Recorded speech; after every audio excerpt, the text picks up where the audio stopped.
Saludos, mi nombre es Carifer Gudiño y en este momento estaremos hablando sobre las ideologías políticas más importantes alrededor de la historia. En primera instancia debemos comprender qué es una ideología política. Una ideología política es una manera de ver la realidad, en la que tú ves la realidad. Pero no solo se centra en temas políticos, sino que también se puede centrar en temas económicos, qué derechos tenemos y quién manda. El comunismo se origina en mediados del siglo XIX, en 1814, en medio de la Revolución Industrial propuesto por Karl Marx, el cual comentaba que a lo largo de la historia la economía ha sido una pelea entre los burgueses y los trabajadores. ¿Por qué?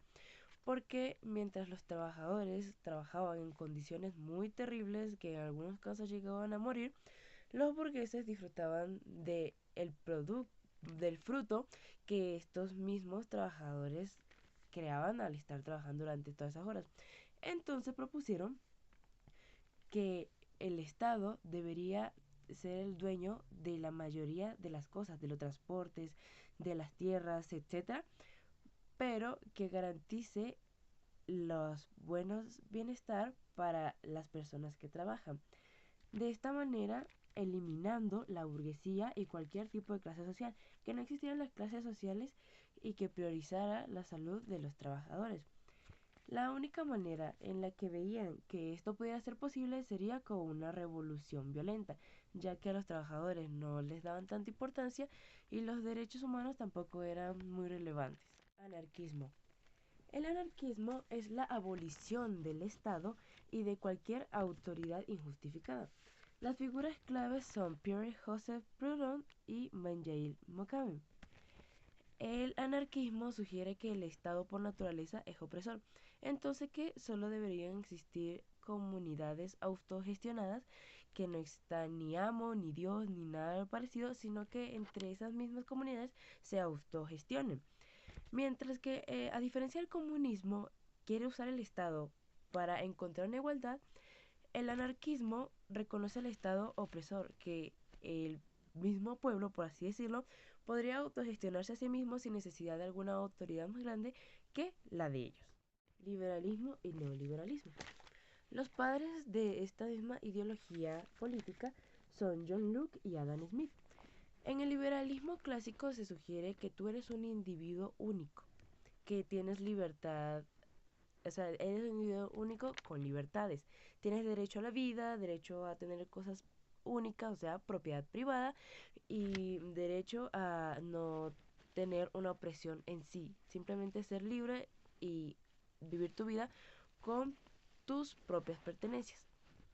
Ahora, el neoliberalismo que sugiere Adam Smith es que la economía se maneja sola, entonces no hay necesidad de un Estado interviniendo en las diferentes cosas.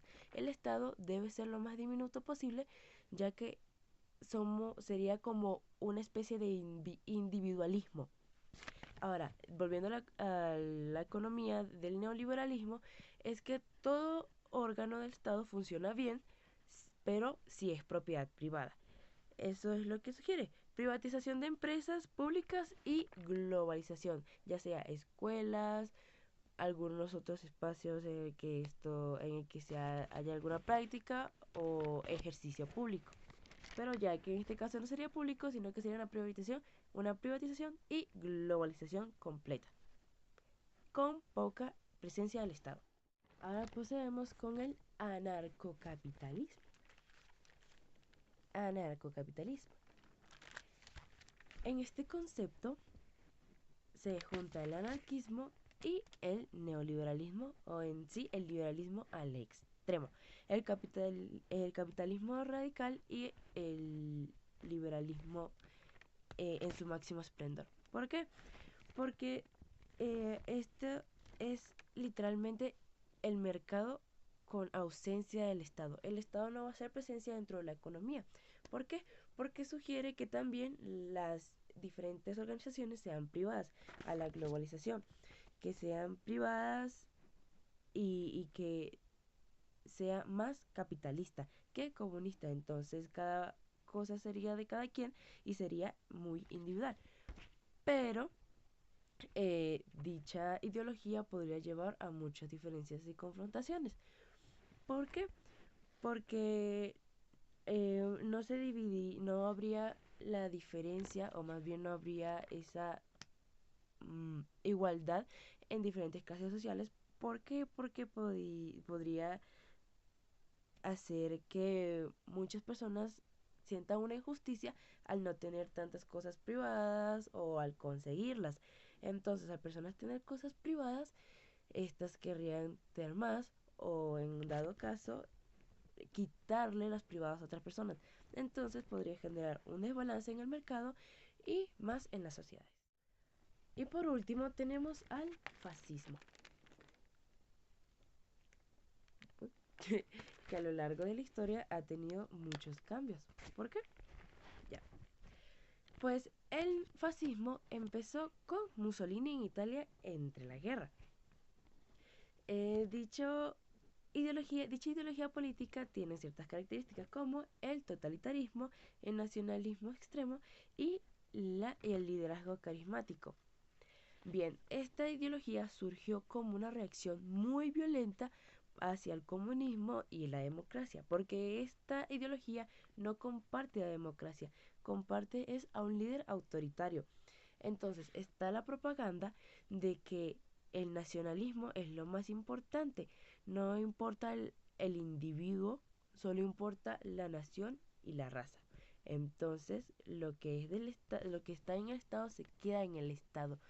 Esta ideología no se hizo con el afán de querer una igualdad o como respetar el hecho de la existencia de otra persona, los derechos de otra persona, sino el hecho de fortalecer una nación. Nacionalismo al extremo, totalitarismo y que se puede llegar a convertir en dictadura. Entonces en eso se convierte el fascismo. Tuvo su evolución. De fascismo pasó a nazismo, que eran los nazis con Hitler, pasó a falangismo y por último terminó en postfascismo. De esta manera terminamos de hablar de las 5 ideologías políticas más importantes y relevantes alrededor de la historia. Muchas gracias.